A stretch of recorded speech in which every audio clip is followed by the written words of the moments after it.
again, thank you all for joining us. So we're going to delve right into some questions that will be for each of you. And we'll go ahead and start with our first one. What's been the most surprising and or challenging part of your new role, being just a few months into the job? Oh, surprising and challenging. Well, first of all, thank you for having me. I really appreciate it. This is a wonderful community.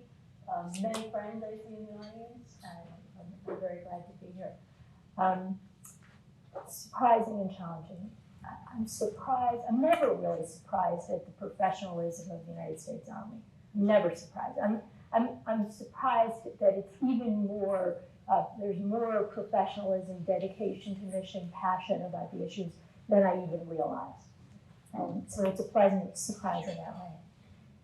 It's challenging because we have some issues that seem like they are insurmountable, particularly the way we have to adapt to climate change and the things we need to do to be ready for climate change. And that is an enormous challenge, I think, across the board. And Army's going to do its part, and I know you'll be speaking with us about that during the program. Very good, thank you. Secretary Berger, please share your insights. Sure. I'll say the same thing. Just first off, it's wonderful to be here, and I'm grateful for the time. And I am continually, I'll start with challenge first. Okay. And I think a challenge that all of us collectively share is certainly that climate and resilience one. We have a tremendous amount of work to do when it comes to that. Another one is our installations and infrastructure. There are a lot of challenges that we're facing in terms of how to make sure that we're really taking care of that. I know that's something that the state cares a lot about because that's something that's inside and outside the fence line. Something that surprised me is all of the really innovative work that's happening sometimes in the fringes and the pockets of both inside of the department and then outside with some of our partners. And so I have to say I'm also continually pleasantly surprised at what you find when you get the chance to spend time in groups like this and really get to talk to people and suss out where there are those opportunities. And so I also am pleasantly surprised by that and looking forward to the opportunities. Very good, thank you. Mr. Oshiba, surprises or challenges? Thanks. First of all, thank you once again for inviting us to be part of this very, very robust and austere crowd. It's been a little while since I've been part of it, and I've always enjoyed coming back. I told Matt earlier that I probably enjoy being at these forums more than anything else. I think he just kind of tattooed me into every single. I've been around the installations business for a while. For those of you who know me. That said, I guess what I would say is, the Department of the Air Force, which is the U.S. Air Force and Space Force now. It's kind of, I would say, it's sort of this inflection point. You've heard a lot about some of the challenges we face in terms of sort of moving toward or pivoting toward peer competition. It's something that some of us perhaps have thought about in the past. Not many of us have thought about it, at least in the last 30 years. And that requires us to change. And as my secretary would like to say, change is hard, but losing is unacceptable. And I think working ourselves through that challenge in the midst of things like the impacts of climate change, in the midst of an economy that's sort of in a challenging state, if you will, presents different opportunities, and I think that maybe kind of transition to the surprising part. And it's really, to all of my colleagues' points, pleasantly surprising in that the innovation, the expertise, the experience that we can collectively bring to solving these challenges always is a pleasant surprise. Thank you. So drawing upon some of those challenges and the innovation that each of you have acknowledged, what are some of the larger priorities from your senior leadership that you're supporting that our communities want to know about? You want to start this time? Sure. We'll change it up, see if it's interesting. Secretary Del Toro, the Secretary of the Navy, has really challenged the department to focus on 3 priorities. It is maintaining maritime dominance, empowering our people, and strengthening strategic partnerships. Now, usually talk about it in that order, but I'm going to flip them real quick because we're talking about strategic partnerships here, and working with the communities that we're in are so important. So anytime that we are putting our footprint of the Navy or the Marine Corps, we are becoming part of that community, we are investing in that community, and it's something that we take really seriously. And so when we talk about strategic partnerships, those are the communities that we are a part of, and that relationship is one that we take very seriously, is one that we prioritize. And so I'm eager to be included here today, looking forward to more engagements for that reason. We talk about empowering our people. We all talked about resilience, climate, and the importance of that in our portfolios. That's something that's important as we think about our warfighters, as we look at climate, as we look at resilience. These are things that we are looking at to make sure we are becoming better warfighters, that we are empowering our people to do completely the missions that we are asking them to do. That comes a lot down to our installations. And so we think about things like resilience on installations, making sure that we are installing microgrids, making sure that we are building up against climate impacts, increasing storms, because that all impacts how people can do their jobs and how people can do their missions. So that's what we think about when we're empowering our people. We're making sure that the places that we are projecting power from, where we're training, where they are doing their work, is all set. And then lastly, and overarching is maintaining our maritime dominance for the Navy and Marine Corps. And so it is very important that we continue to ensure that we have that maritime dominance. And we do that through these partnerships, through empowering our people and making sure that overall we are maintaining our presence around the world, around the clock. You have a Navy and Marine Corps that is forward deployed, but it comes here from home. It comes from the communities that you're a part of. And so those are the driving priorities. Thank you. Well, Secretary Wormuth has set out 6 primary objectives, and our role, we see our role fitting into most of them, if not all. And again, with the predominant thing for us being climate, and how climate is really kind of overarching in all of the 6 priority objectives for Secretary Wormuth. One of those objectives is to put the Army on a sustainable strategic path for the future.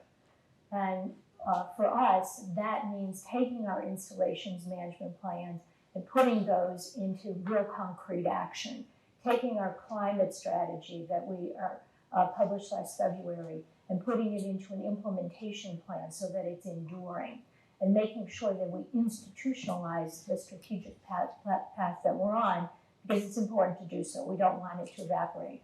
Another one of Secretary Wormuth's objectives is to become data-centric, really more data-centric. And this is a place where we really can work with communities, particularly when we're exchanging data about managing our collective resources, the resources that don't know a fence line, and other kinds of important regional data that are mutually beneficial for sharing. And there are many, many examples of that. I probably shouldn't talk about PFAS, but PFAS data sharing is one of those that we're committed to doing around our communities. One of Secretary Wormuth's stated objectives is to make sure we are resilient in the face of climate change. And this obviously takes on many different objectives into itself. First of all, our installations have to be resilient, particularly energy resilient. And we have a goal of putting a microgrid on every single installation by 2035. So that's a tall order, but we are getting there, and we will do it. We're also going to deploy 100% non-tactical electrical vehicle fleet by 2027. So that's another one of the objectives. And another objective, you know, our Army's about people, and our chief, General McConville, talks about people a lot, and the soldier and soldier families. And so another objective that we're all committed to, this is an all-of-Army approach on this objective, is making sure that we instill a positive command structure so that our soldiers are not only physically healthy, but mentally healthy and spiritually healthy. And this is somewhere we can also work with our communities, since we're neighbors. And we want soldiers to have the best experience on and off base. And so we look partnerships in really all of these endeavors. Thank you. So like the Navy, the Department of the Air Force has 3 priorities. You've heard my secretary talk about China. He is completely focused on that. We spent as a department the past 6 months going through this thing called operational imperatives. We looked specifically at what are those key things, those key capabilities that the department needs to provide that only the Department of the Air Force can provide to meet national security objectives. One of those imperatives I think you might be interested in, which was defining optimized, sustainable, resilient installations, communications, and logistics. Most of that effort was focused forward. I would argue that there's a component of that that'll be some ongoing work, probably over the next several months, that focuses on what does that mean for the garrison, for back here in the homeland. I think we all can sense that the threat isn't just forward, but it certainly is back here in the homeland as well. And how we posture our installations, we talked a lot about resiliency, whether that be against energy disruption, whether that be against the impacts of climate change, whether that be all different kinds of all threats. Having that resilient base is certainly important. So it's certainly a focus area that we will continue to move forward on. The other piece that I'd like to maybe kind of focus on a bit is the importance of our airmen and guardians. And I think all of us have kind of talked a little bit about that. We would say that the one very important key competitive advantage we have against our peer adversaries is one thing that I think differentiates us, and it is something that is an enduring advantage we have, no matter what service we're in. And when I talk about airmen and guardians, I'm talking about the total force. So active duty, guard, reserve, the civilian workforce, the total workforce, and how we take care of them, how we nurture them, how we develop them, how we retain them, how we recruit them first, is really important. And like all of the services do, we are part of your community. We work, live, play in your community. There's not, yes, there's a fence line in some places, right? But let's face it, it is, I'd say, seamless, or it should be seamless between what we do and how we work on our installations and our partnerships with you and the community. I guess the last thing I would say is everything we do in the department starts and ends at an installation. That is sort of, we call it our power projection platform. It's a place that we emanate combat power, whether it be through training or whether it be through operational capabilities. And that goes in the air domain as well as the space domain. So again, that resiliency that we have for installations is extraordinarily important. Thank you. Mr. Oshiba, we'll start with you for this next question. You have all either released or will release climate change strategy. What are your priorities or focus areas to implement those strategies? And further, I think you can tell from the audience today that the defense communities definitely want to work more closely with their local installations. So how can we help address those issues?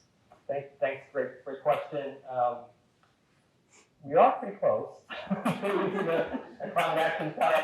There's something about being last sometimes because you can learn a lot from your fellow services. We are close. In fact, I just signed off the package to go up to the Secretary for signature this week. So 3 main priorities, right? So it shouldn't be too much of a surprise based upon some of the things you've heard. So maintaining air and space dominance through the challenges that the impact of or the effect of climate change has. And that really is focused specifically on our installation. So again, that gets back to installation resiliency in particular. That's where that focus here is. And I talked a little bit about how important installations are and integral it is to our mission set. So it shouldn't surprise you that maintaining air and space dominance starts from our installations. Second priority deals with making climate-informed decisions. Again, I focus back on people. 2 parts to that. So the first part deals with ensuring our airmen and guardians have the knowledge, skills, and abilities to make climate-informed decisions. Understand what kind of impacts that it has on our operations. Work through those challenges and come up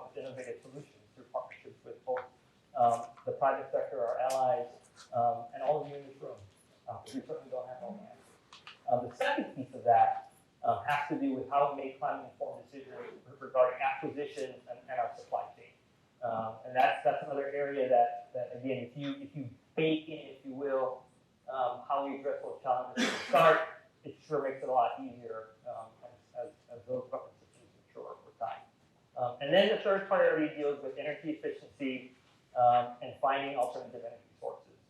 And really, it gets after things like reducing greenhouse gas emissions, but saving money, more important, it's not the total reason for it. Particularly if you're going to be operating again in a distributed environment, being more energy efficient allows you to be creative in the way you can employ your forces in a number of different ways. So understanding how to be more energy efficient and looking for and employing alternative energy sources just makes us more combat capable.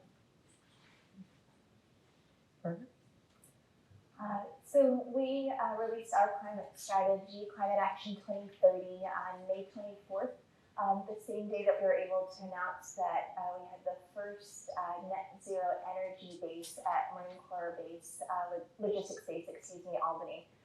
So it was a big day for the Department of the Navy, both to set out where we are going, building upon some of the good work that we've done, and then also set the bar for what we expect to see more of in the logistics space announcement there. So the Commandant actually said it best that day when we made the announcement. He said, we are doing this because it makes us better warfighters, and that is a phrase you will hear out of my mouth for probably forever, and it's because that's the driving force of everything. And so as we look at our climate strategy, we are aiming to build a climate-ready force, and for that we've got two drivers. It is to build climate resilience and to reduce the climate threat. So as we are looking to do that, we have an implementation group that is working across the Department of Navy, and probably, I try to be endearingly persistent is my methodology, and so all of my ASNs have responsibilities to make sure that we are moving purposefully towards achieving this goal. So we are holding ourselves to all of the direction that's come down from the executive orders in terms of goals and making sure that we're meeting metrics for reducing greenhouse gases, everything that's in there. We've also set two additional goals for ourselves where we are going to reduce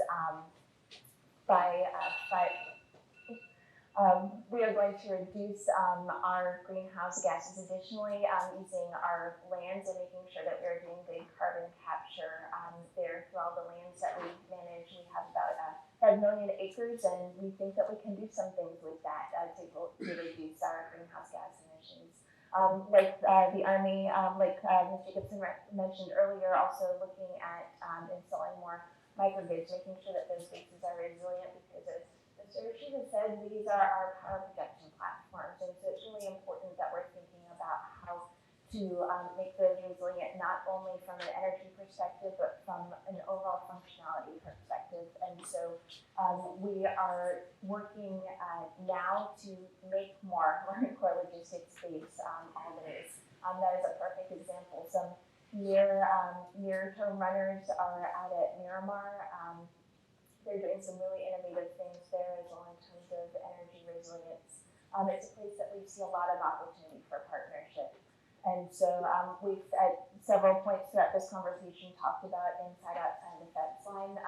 It's kind of at that fence line that partnership meets, especially as we think about water resilience and as we think about energy resilience. There's opportunity to partner with our utilities to make sure that overall we're acting in a way that benefits the communities that surround us. And so as we're looking towards our climate action plan, those are the partnerships that we're looking for. Those are the examples that we are trying to meet and exceed. And we are working across the enterprise at the Department of Navy, because there is nowhere that our climate decision making shouldn't touch, from the way that we are making our acquisitions, to the way that we are contracting, to the way that we are using our weapons, to the way that we are taking care of our people, I'll just mention quickly, there's a strong connection here with individual resilience in terms of mental health, in terms of wellness. We are seeing in the headlines today the heat that is plaguing across the nation, around the globe. This is operational safety and this is individual safety, as well as real-time impacts of climate change that affect the way that we work. And so for that reason, it is, we see it touching every part of the department, and we have someone taking action at every part of the department, and look forward to engaging with all of you in more ways to think about it, because I've looked at some of your communities and what I've mentioned, and I know there are opportunities that I don't even know exist, but look forward to learning about, because every little bit will make the difference. Thank you. Ms. Jacobson? Well, the Army was the first service to release a climate strategy. I just want to say that back in February. And but I think another important question to step back and think about is why? Why are we doing this? Climate change is a national security threat, and actually has been long recognized as a national security threat, really dating back to the 80s, 90s. Even Congress, in bill after bill, while they may not always call it climate change, has required DoD to assess the impact of climate on its assets, to otherwise talk about energy resilience and describe what the services are doing to be more resilient. So this isn't been anything new, and the reason we do it is because we need to be resilient. We need to be ready. It is about national security. It also so happens that we reduce greenhouse gases, but the national security threat stems from increased heat, wildfires, severe weather. Means we have fewer training days. It means our assets are at risk. It means our people are at risk. It means that our soldiers are deployed for civilian response, very often for hurricanes and wildfires. So it means geopolitical instability on a more global way. And really almost every entity will confirm that it is a national security threat.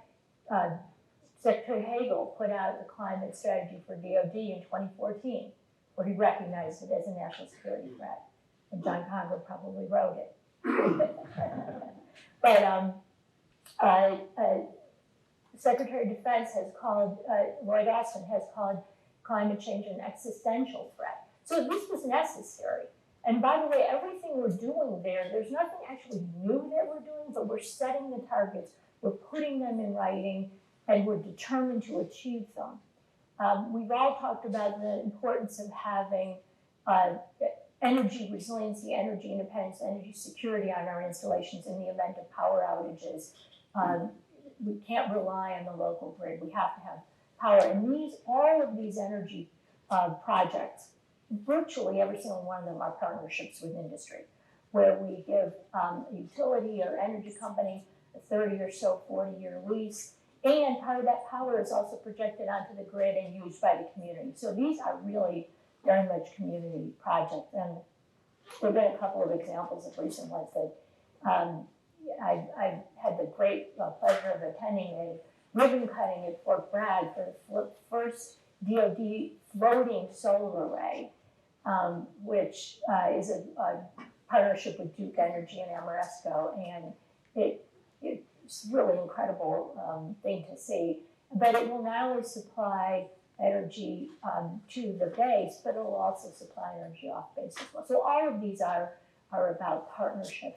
The other thing we're going to be doing is we're going to look more at engineering with nature, which, the Army Corps of Engineers has really kind of pioneered that concept, and it's taken off.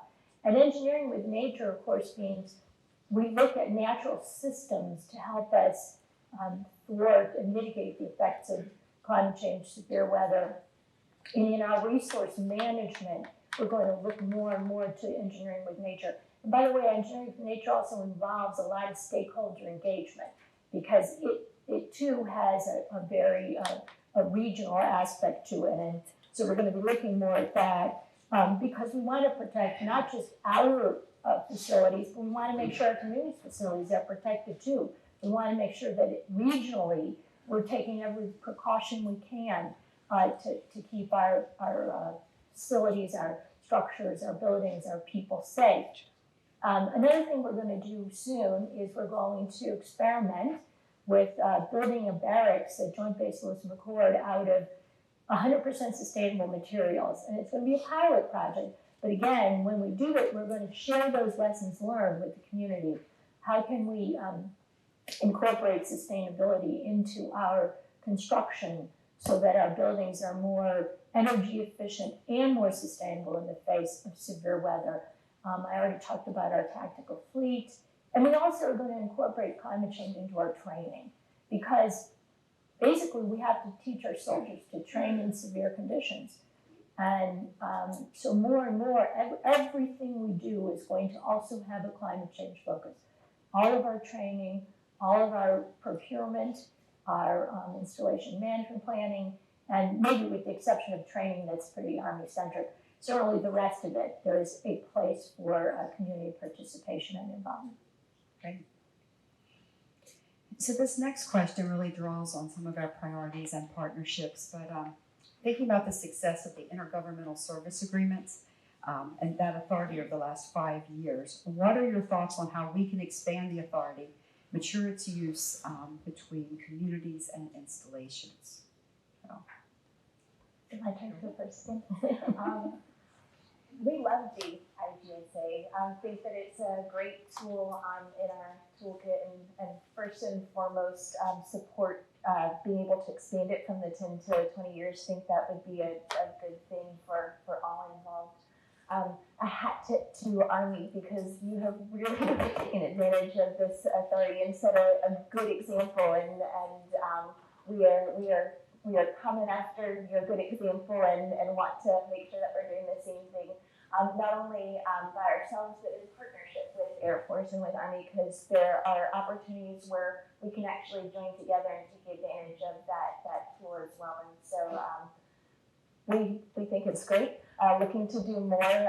Would like to see the extension and have two good partners right here to work with. So, And the lengthening the term of IGSAs, maybe building some flexibility in what kinds of appropriations can be used for it. I think right now it's pretty much limited to O&M. So there's ways in which we can expand the kind of appropriations that can be used when we do IGSAs. I think that would just increase opportunities for using that tool in much more in a much more useful way. I was going to say, the one way we can expand the use of IGSAs, we can hire Karen Judd back, but he's clearly he's not the bigger, better thing now. So, but I suggest two things: lengthen the term, and we can look at different ways we can expand appropriation. Well, we're in total agreement here on the need to expand these contracts, these partnerships for 20-year terms. It's hard to invest in something that's either infrastructure or a long-term service agreement that's only 5 years. I mean, it's barely get started, 5 years is done.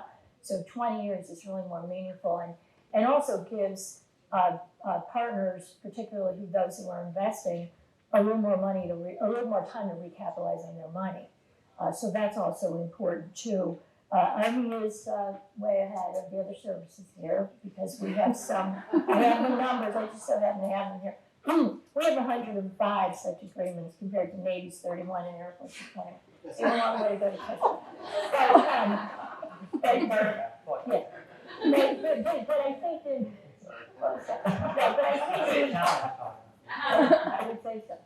Right, but they are opportunities for multi-service agreements. For example, Virginia Department of Transportation signed a regional IGSA with multiple services for shared maintenance supplies for highways and roads, and that makes perfect sense. I mean, again, why not?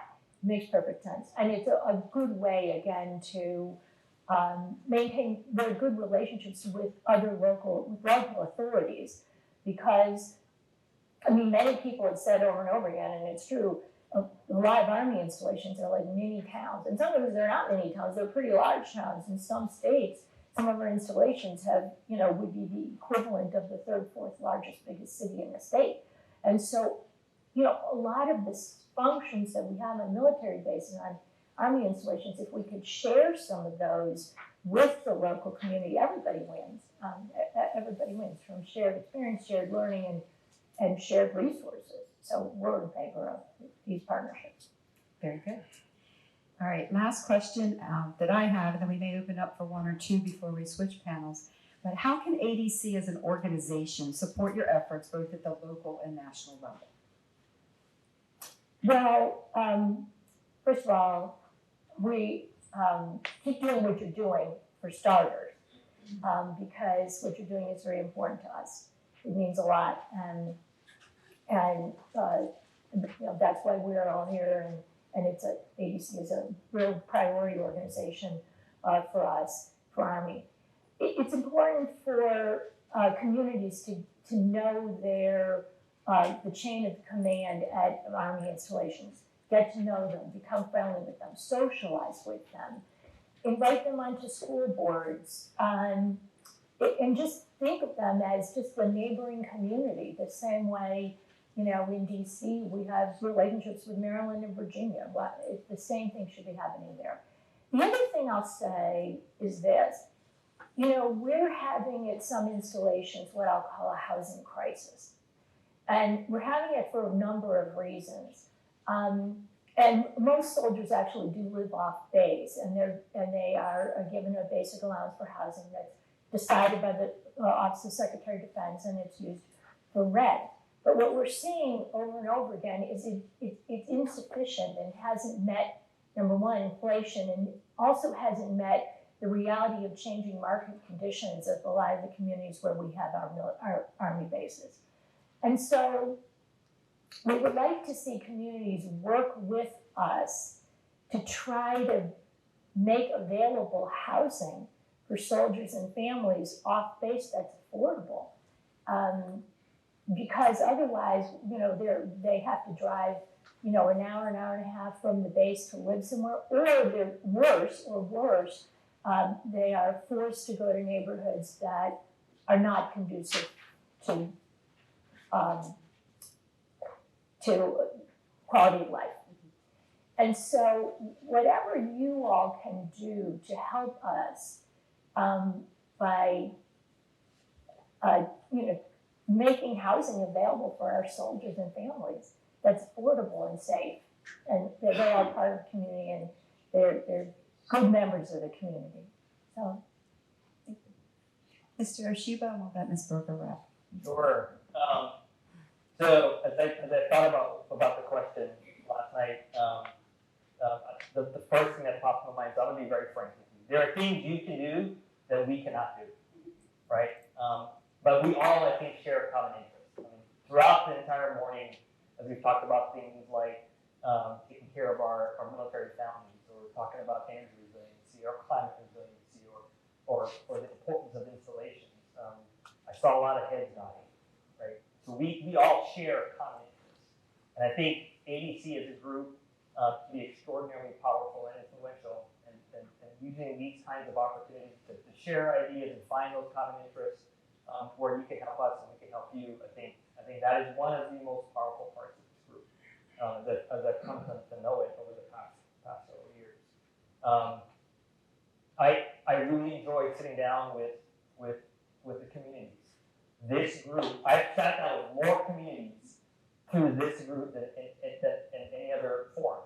I think all of us would love to spend more time in our installations, and would love to spend more time meeting with community leaders and understanding some of the challenges you have, because in many cases it's the same challenges we have. Housing, right? This doesn't just affect military families, it affects all of you as well. This group, this forum provides an opportunity to connect. And I think when we can connect, we can solve many of the problems and challenges we've all talked about this morning. So I applaud you for what you're doing, and we'll continue to be a strong supporter in the years ahead. Thank you. Ms. Berger. Both my colleagues have made some very good comments with which I agree, and it's all really about taking care of our people. And as I reflect upon some of the things that we've talked about today, it's letting people do what they do best to maximize the ability to accomplish things, whether it is mission, whether it is a sense of community, whether it is resilience. That's what all of these things are. You think about IDSAs, for example. I was thinking about the sub-base up in Connecticut, and through that IGSA, the community is managing water and helping to reduce flooding and impact. And the base commander is able to focus on mission. And that's really what the partnership is, that's between the communities that you have, military families, military members. You house and home our mission set and our protectors and the people who are executing on our safety, security, and national security. And so as we think about how to make sure that those partnerships are strong, that those communities are secure, that we're able to all do what we need to be doing, it is at the local level, making sure that those meetings are happening regularly, that you are getting to know the folks around your base commanders who are your public works officers. The ones who are really doing the day-to-day, just like all of you and those that you are working with in your communities are doing. It's making sure that this is a place of innovation. This is where ideas are coming up, and as everyone has said, everyone's bringing something to the table here. We're all getting something out. I'm a big believer in diversity of perspective. No one has all the ideas and all the answers, and so that's what this convening is about, and that's what every meeting that we're having, every conversation that we're having is about. It's making sure that we are taking that 360-degree perspective, so that if I'm missing something, if we're missing something, if you're missing something, we're going to catch each other on the other end, from the other side. We're going to ask the tough questions or say, what if, and then find the answer to that what if. And so whether at a local level or on a national level, I think that's what's most helpful and most important, is that diversity of that perspective, that creativity, the innovation that's going to drive us to be able to do things, and then advocating for that ability to do it. We don't have all the answers, we don't have all the ability to do everything, but among the people in this room and those who are not here today but working hard on all the things that we care about, that's the power that we bring to the issues and the cause together. And I know we all think it's a pretty important one, so grateful for the partnership. Thank you very much. Okay, I think we have time for a couple questions. So we are taping this session, so please stand and identify yourself and ask the question. Thank you, Karen. My name is Don Fix. I'm with the Spectrum Group here locally. And this question really applies to all of you. You mentioned housing, you mentioned privatization, you mentioned taking care of families. My question really deals on your assessment, your services assessment of your MHPI, Military Housing Privatization Initiative program. And I asked the question in light of some major recent developments. The largest provider in the program, in the DoD program, has recently pled guilty to major fraud charges and has been fined $65 million by DOJ. Additionally, the Senate, the Permanent Subcommittee on Housing, has done a major study on this particular provider and has still come up with lots of problems, performance problems, compliance problems, et cetera, et cetera. So I asked the question as to your assessment of the program in light of these type things and what impact this may have had on your program and what some of the solutions might be. So I'll leave that open. You want to take a shot? I'll go first. So we are working very, very hard on our housing program, particularly on both sides of it, Army-owned and the privatized portion, which is much larger, of course, than the Army-owned. It takes up much more of my time than I thought it would, let's just say that. And first of all, when crisis in the housing situation came to light, Congress obviously implemented a lot of reforms over the last three NDAAs, and we've taken those very seriously within the Army, and we've implemented those reforms. We're continuing to do so. There's the Tenant Bill of Rights, and there's, I will say, a much more opportunity for tenant engagement and for tenants, residents of those homes, for their voices to be heard, for them to be at the table. As far as the provider you're referring to, who pled guilty and entered into a couple of agreements, civil and criminal fraud agreements with DOJ, and paid a fine, and then was also the subject of a Senate report and investigation. And the same day that the Senate report was released, because the Senate report focused on an Army installation in Fort Gordon, on the same day it was released, we initiated an investigation of that company of our own. And that investigation is ongoing. It is ongoing. I'd say we very similar to the Army. I mean, we took the situation very seriously. We continue to implement increased oversight. I think as all the services have done to ensure that what we saw isn't repeated. And what we're seeing in these close partnerships with both the owner as well as with the residents, the situation continues to improve.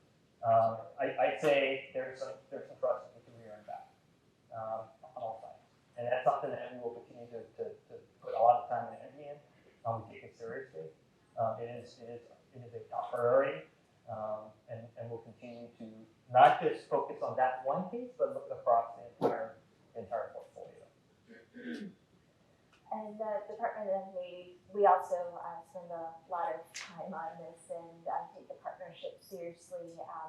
We have within the department an audit function that looks at our privatized housing to make sure that we are asking the questions to hold people accountable. There's always room to keep doing that, which we do regular ratings of our housing and evaluations. The Tenant Bill of Rights is really a wonderful addition and enforcement piece, both at the individual level.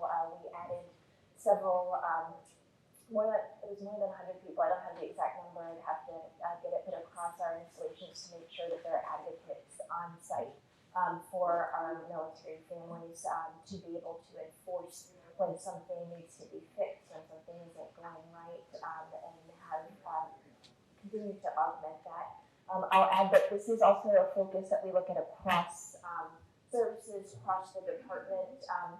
Secretary Jacobson mentioned the congressional reaction. There was also an internal reaction across the Department of Defense where we, as a group, as leaders, our predecessors, came together and now we still do on this topic. And so when we say we are taking care of our people, it is a serious endeavor. It is not always an easy endeavor, but one that we are continually focused on. And if there's things that we are missing, I think we all collectively would like to hear that if there's something that maybe isn't coming to light. Okay, a question here in the back. Hi, it's Sandy McMurtry, Johnson Controls Federal Systems. We're an energy services company. We provide energy resilience all over the world at many of your installations. Also retired Marine Corps, and I appreciate your service in a very difficult position. So I've read the climate strategies. Thank you for putting those out. Lots of big blue arrows and good ideas. My question is, are you in a position to talk about implementation specifics on anything? For example, the Army microgrid plan, which is great, really excellent. Just using one example, is there a plan for getting to those microgrids in 2035? Is it by AOR? What contracting vehicle? How are you going to fund it? This is one example. So I'm really worried about asking about specifics of implementation of your climate strategies. Thank you. Sure. Since you asked about Army, I'll go first. I would say that if you asked our executing functions, such as Army Material Command, Installations Management Command, Army Corps of Engineers, if we're serious about implementation, they will give you an earful about how serious we are about implementation. Let's just say that. As far as the microgrids, those do require partnerships, and there are a variety of funding mechanisms, although a lot of those will be privately funded. So these are, the kind of contractual agreements where there's typically a lease and private funding and then an arrangement for us to pay for the power. And we're scheduled to do about 25 more between now and fiscal year 25. And so we're on target. We want to do this. And that is something the installations always also very much want to do. They welcome the opportunity. So we're trying to expedite the contracting function. We have many, many partners who want to join with us. We're also even over target on the purchase of electric vehicles for our non-technical fleet. And the reason I say over target is because GSA can't keep up with our demands. Nor can the car companies, by the way, because of the shortage of materials for the batteries. So just a couple of examples of where we mean business and we're on target. A place where it's going to take a lot more creative thinking, innovation, to borrow Ms. Berger's term, and just creative thinking across the board is how we, our tactical fleet, how we either bring more hybrid tactical vehicles online, any hybrid tactical vehicles online, or fully electric tactical vehicles online in the field operationally. That's a bit more of a challenge, but we think we can get there. And for Department of Navy, we, as I mentioned, are working very purposefully and across the department on every step of the way in terms of implementation. And you should expect to see a climate campaign strategy, or excuse me, a climate campaign plan in the fall that will be our implementation.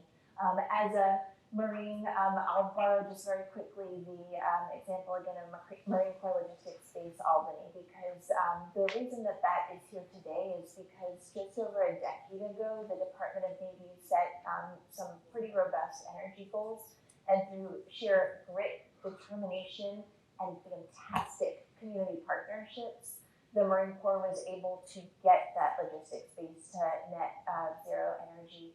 And that was one of the first ones, and so we can go faster. It's ingrained at the local level. It's ingrained at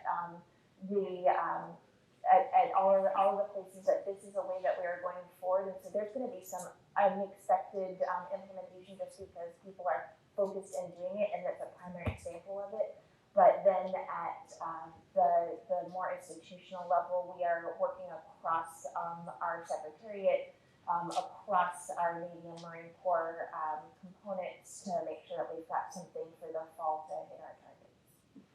And while the Air Force may not have an official plan yet, and we've been implementing elements of that strategy now for the better part of 4 or 5 years, right? I mean, particularly in the wake of Hurricane Michael, but also if you take a look at what we did after the flooding in Belgium, Nebraska, we put in place a thing called a climate change and severe weather hazard screening playbook. That's a mouthful. But the whole idea is knowing and understanding and seeing the impacts of climate change, whether it be flooding or wildfires or extreme weather, whatever it might be. We knew we had to get after the planning aspect of it. We've been doing installation energy plans for years now. We have 2 pilots of the climate resilience plan, which will be a part of our installation master plan. We've been doing what's called Black Start exercises or energy resilience exercises now for the last 2 or 3 years. And we'll continue to do that. So those are all things that we've been putting in place now for several years. And since you're from Johnson Controls, one other aspect that I don't think we've talked about yet, cybersecurity, right? So the security of control systems in particular, and understanding the vulnerabilities of that. While that technology can bring some good things, it also has some vulnerabilities that I think together we can work and try to mitigate. It's an area that's kind of close to my heart. I've been involved with it now for the better part of about probably 7 years, and it's a place that affects, I think, both the utility sector as well as us on our installations. Thank you. I want to be respectful of our networking breaks and maybe some opportunities for some exchange at that time. So we'll resume at 9:45 with our defense policy. But please join me in a warm applause for our panelists.